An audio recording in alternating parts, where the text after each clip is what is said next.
Hello বন্ধুরা, নমস্কার। তোমরা সবাই কেমন আছো? আশা করি খুব ভালো আছো। আমিও ভালো আছি। এনকে ড্রিম লাইফ ব্লগের পক্ষ থেকে তোমাদেরকে সকলকে জানাই স্বাগত।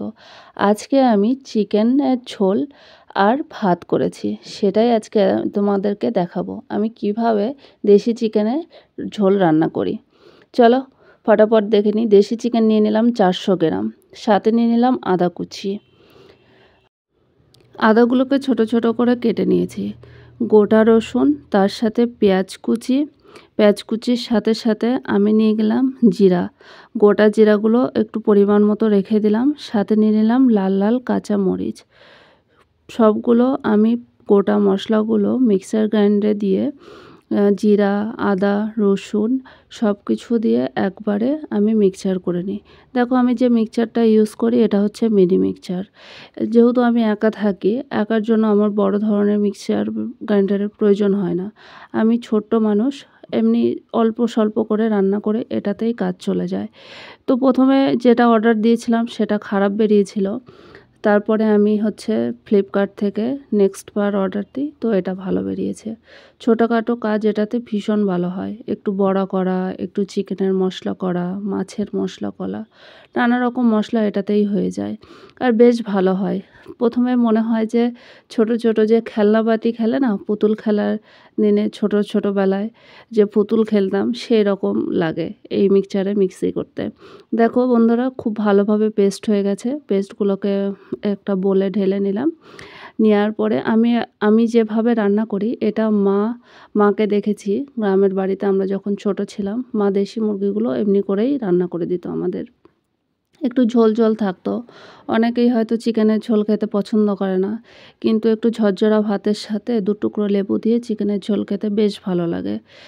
তারপরে সব কিছু মশলা রেডি করে নেওয়ার পরে কড়াইয়ে তেল বসিয়ে দিলাম। বসিয়ে দেওয়ার পরে আলুগুলোকে একটু ছোট ছোট করেই আমি কেটে রেখেছিলাম। অনেকেই একটু বড় সাইজের দেয়, বাট সিদ্ধ হতে চায় না, কিন্তু আমার একটু ছোট ছোট আলুগুলো কেটে দিলে বেশি ভালো লাগে। দুটো আলুকে আমি আর টোটাল কেটে নিয়েছি।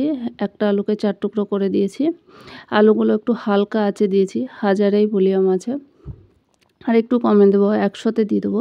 তাহলে কী হবে, লো আছে যদি আলুগুলো আমি ভেজে নিই তাহলে প্রথমেই সিদ্ধ হয়ে যাবে। আর সিদ্ধ হয়ে গেলে তাহলে ঝোলের সাথে অতটা সিদ্ধ করতে হবে না, একটুকেতেই সিদ্ধ হয়ে যাবে। এইভাবে সিদ্ধটা বসানোর পরে দেখছি ফ্লিপকার্টে কিছু প্রোডাক্ট আমি অর্ডার করেছিলাম অনলাইন শপিংয়ের জন্য, সেগুলো এসে পড়েছে। সেগুলোকে রিসিভ করতে করতে আমি এগুলো রান্না টান্না করে সেগুলোকে রিসিভ করে নিলাম। আলুটাকে বসিয়ে দিলাম, লো আঁচে দিয়ে দিয়েছি। এবার দেখো চিকেনগুলোকে প্রথমেই ধুয়ে সুন্দর করে লবণ, টক দই আর কাঁচা তেল আর হলুদ দিয়ে আধা ঘন্টার মতো ম্যারিনেট করে প্রথমেই রেখে দিয়েছিলাম। এবার আলুগুলো ঢাকাগুলো সরিয়ে আরেকবার নেড়ে দিলাম। নেড়ে দেওয়ার পরে আলুগুলো ভাজা হয়ে গেছে আর অনেকটা সিদ্ধ হয়েছে, লাল করিনি, তুলে নিলাম। তুলে দেওয়ার পর তেল বসিয়ে আমি একটু কাঁচা লঙ্কা জিরে দিয়ে দিই, তাতে আমার একটু স্মেলটা ভালো আসে। প্রথমে পেঁয়াজগুলোকে দিয়ে দিলাম। পেঁয়াজগুলো একটু লাল লাল করে ভেজে নেব। যতক্ষণ না ভাজবো ততক্ষণ ভাজতেই থাকবো, যতক্ষণ লাল না হবে ততক্ষণ ভেজে রাখবো। তারপরে ফেসবুক থেকে আমার এক পুরনো বান্ধবীর আজকে ফোন এসেছিল। সারাদিন কথা বলার পরে মনে হলো যাক, অনেক দিন পর ওর সাথে দেখা হয়ে কথা হয়ে আমার ভালোই লাগলো। দেখা ঠিক হয়নি, কথাই হলো। তো আমাকে বলল, যখন তুমি আসবা তোমাদের গ্রামের বাড়িতে তখন অবশ্যই আমার সাথে দেখা করো। আমি ওকে বলে দিলাম ঠিক আছে, দেখা করব। সেই অনেক দিন পরে কথা হলো। ওই বলল, এতদিন তুই কি করছিলিস, কোথায় ছিলিস, এগুলো খোঁজই পায় না। তো হঠাৎ করে সেদিনকে আমি ফেসবুকে একটা পোস্ট করতে গিয়ে দেখি ওর মেসেঞ্জারে আমাকে বলে পাঠিয়েছে, কিরে কেমন আছিস। তারপরে আমার ফোন নাম্বার চাইলো, আমি ওকে ফোন নাম্বার সেন্ড করলাম, ও আমাকে হোয়াটসঅ্যাপে কল করলো। ওই নিয়েই মোটামুটি আমাদের 2 থেকে 2.5 ঘন্টা কথা হলো। কথার লাস্টে একটু কান্নাও পেয়ে গেল, যেহেতু অনেক দিন আগে ওর সাথে দেখা হয়েছিল। অনেক আমার কাছের বন্ধু ছিল, সেরকম তো সচরাচর আমার অতটা ফ্রেন্ড নেই। আমি তো কারোর সাথে অতটা মিশে উঠতে পারিনি। এখন হয়তো অনেক হয়ে গেছে, যেহেতু আমার কাজটাই মার্কেটিংয়ের। তো মার্কেটিংয়ে থাকতে থাকতে প্রচুর কাজ হয়ে গেছে। দেখো পেঁয়াজটা প্রায় লালও হয়ে আসলো। লাল লাল পেঁয়াজ একটু বাদামি রঙের কালার হয়ে গেলে না পেঁয়াজটা বেশি স্মেল হয় আর খেতেও বেশ ভালো লাগে। তো ওই জন্যই আমি আরেকটুভাবে লো আঁচে যেহেতু ভাজছি ওই জন্য একটু টাইম লাগছে, একটু টাইম ধরেই ভাজতে হবে। তো যাক, ফ্লিপকার্ট থেকে যেসব জিনিসপত্রগুলো অর্ডার করেছিলাম সেগুলো প্যাকেজিংগুলো খুলে নিলাম। খুলে নেওয়ার পরে সেগুলোকে গুছিয়ে রাখলাম। এই কিছু গ্রোসারি আইটেম, কিছু মশলা, কিছু ড্রাই ফ্রুটস এগুলোই অর্ডার করেছিলাম। দেখো এবার পেস্টগুলো দিয়ে দিলাম। পেস্টটা দেওয়ার পরে পেস্টটাকে পুরো কষানো হয়ে গেলে, মশলাতে তেল উঠে গেলে তারপরে চিকেনটা দিয়ে দেবো। যেহেতু মশলাতে তেল না উঠলে একটু ভাজা ভাজা হবে না, ওই জন্য হালকা তেল উঠলেই তোমরা বুঝতে পারবে যে মশলাটা রেডি হয়ে গেছে। মশলাটা আমি ইতিমধ্যে রেডি করে নিচ্ছি। তারপরে হচ্ছে আমার বান্ধবী বলল যে নেক্সট যেদিনকে তুই দেখা করবি আমি যে কনসেপ্টটা করি ওই কনসেপ্টটা সম্বন্ধে জানাতে বললো। দেখো আমি তো এমএলএম মার্কেটিং করি, আমি যেহেতু ঘরে কমই থাকি, যে কয়েকদিন সপ্তাহে 1-2 দিন থাকি, তো সেই কয়েকদিনে নিজের মতো করেই গোটা দিনটাকে কাটাই।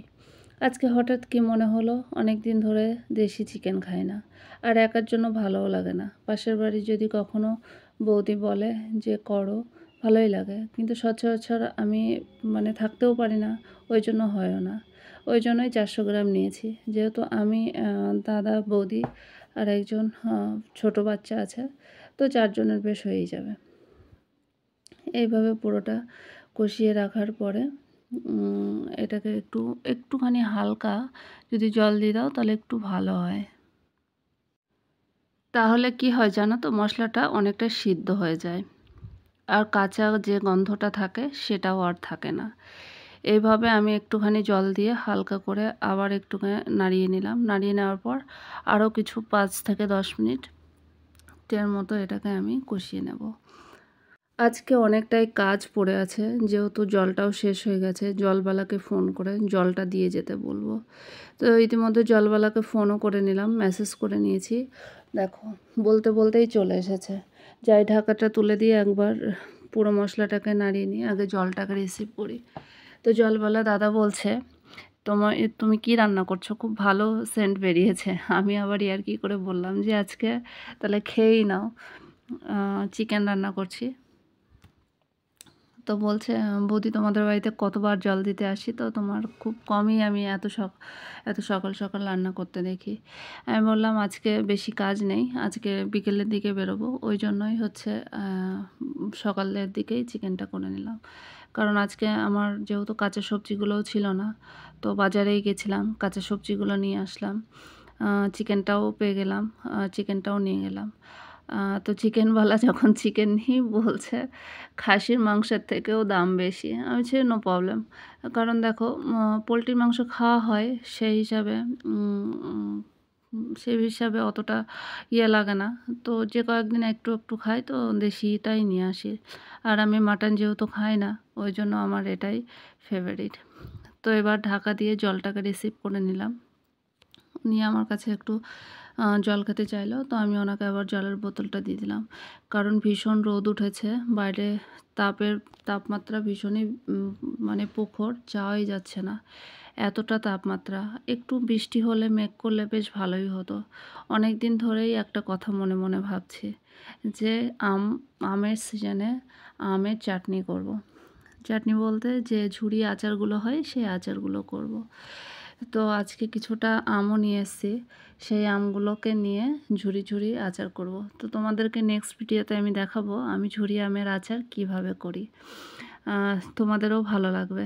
এই সিজনে যদি কাঁচা আমের ঝুরি আচার করো, আর সেটা যদি বিভিন্ন ভাত, হয়তো একটু চালে ডালে বা খিচুড়ি রান্না হলো, বা ওর মধ্যে যদি একটু হালকা একটা সাইডে যদি তেল দিয়ে রাখো, তার সাথে একটু মুড়ি মাখা, বিভিন্ন রকম রুটির সাথে, আলু পরোটার সাথে, এগুলোর সাথে খেতে বেশ মজা লাগে। তো অনেক দিন ধরেই টাইম পাই না, আজকে যখন ছুটি হয়েছে তো তার সাথে আজকে আমি অনেকগুলো কাঁচা আমও নিয়ে এসেছি, 1.5 কিলোর মতো কাঁচা আম নিয়ে এসেছি, সেটারই আজকে ঝুরি আচার করে দেখাবো।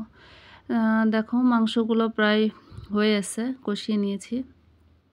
মাংসগুলো একটু কষানোর পরে জল দিয়ে ঢাকা দিয়ে দিতে হবে, কারণ যতক্ষণ না একটু তেল উঠছে ততক্ষণ আগে জল দেওয়া যাবে না। তাহলে কি হবে, একটা কাঁচা কাঁচা গন্ধ থাকে। অনেকটা কষানোতেই সিদ্ধ হয়ে যাবে। তারপর একটু জল দিয়ে, যেহেতু আমি ঝোল করব ওই জন্য আজকে জলই মিশিয়ে দেবো। এর মধ্যে আমি একটু জল দিয়ে দিলাম, জল দিয়ে ঝোল বসিয়ে দেখো একটু তেলটা উঠে গেছে অনেকটাই। 5-10 মিনিট লো আঁচে রেখে দিয়েছিলাম। রেখে দেওয়ার পরে ঢাকা খুলে দেখি অনেকটা, ঢাকা দেওয়ার পরে দেখি অনেকটাই তেল উঠে গেছে। আর তেল উঠে গেলেই মনে হয় হয়ে গেছে। তাও একটু মনে হলো যে ঝোলটা একটু বেশি আছে, আর একটু কমানো দরকার, তো কমিয়েই দিলাম। তারপরে আমার বিকেলে আবার ওখান থেকে ফোন আসলো, যেহেতু বিহার থেকে আমাদের একটু দূরেই যেতে হবে, তাই জন্য একটু 2টো 2:30টা 3টের দিকেই বেরিয়ে যাব। তাহলে ওখানে যেতে মোটামুটি আমার 7 থেকে 8 কিলোমিটার ডিস্টেন্স। তো 7-8 কিলোমিটারের মধ্যে সেই প্রোডাক্টের অর্ডারগুলো ডেলিভারি দিয়ে আবার মোটামুটি সন্ধ্যের আগে আগে ফিরে আসবো। অ্যাকচুয়ালি সকালবেলায় চিকেন করি না এই জন্যই যে অনেকটা টাইম লেগে যায়, আর আমার চিকেন রান্না করা মানে 1 ঘন্টার উপরে রান্না করা। দেখো প্রায় মাংসটা হয়ে গেছে, অনেকটা ঝোল শুকিয়ে গেছে। যেহেতু আমি শুকনো ভাত দিয়ে খাবো আর আমরা 4 জনের মতো আছি, তাই জন্য আমি পুরোটা এইভাবে স্টপ করে দিলাম। দেখো নামিয়ে নিলাম, বেশ কালার হয়েছে, কারণ আমি রেড শুকনো লঙ্কা ইউজ করিনি। ভাত তো আগেই করে রেখেছিলাম, ভাতও সুন্দর হয়েছে, ঝরঝরা ভাত করে রেখেছিলাম। সেটা দিয়ে এবার পরিবেশন করা যাক। চলো, তোমাদের সাথে আবারও দেখা হবে নেক্সট কোনো এক্সাইটিং ভিডিও নিয়ে। যারা এখনও পর্যন্ত আমার চ্যানেলটাকে সাবস্ক্রাইব করোনি, অবশ্যই সাবস্ক্রাইব করে রেখো। আর আমার এই ভিডিওটা ভালো লাগলে অবশ্যই লাইক করো, আর কমেন্ট করতে ভুলো না তোমরা কোথায় থেকে আমার এই ভিডিওটা দেখছো। চলো, আজ ভালো থাকো। এইভাবেই আমার দিন শেষ হোক, তোমাদেরও খুব ভালো কাটুক। তোমরাও আজকে কী রান্না করেছো সেটাও যেন জানাতে ভুলো না। তারপরে আমি চিকেনটা যখন মুখে দিচ্ছি, খুব সফট হয়েছে, ভীষণ ভালো খেতে হয়েছে। তোমাদের সবাইকে খাওয়ার নিমন্ত্রণ রইল। Bye bye.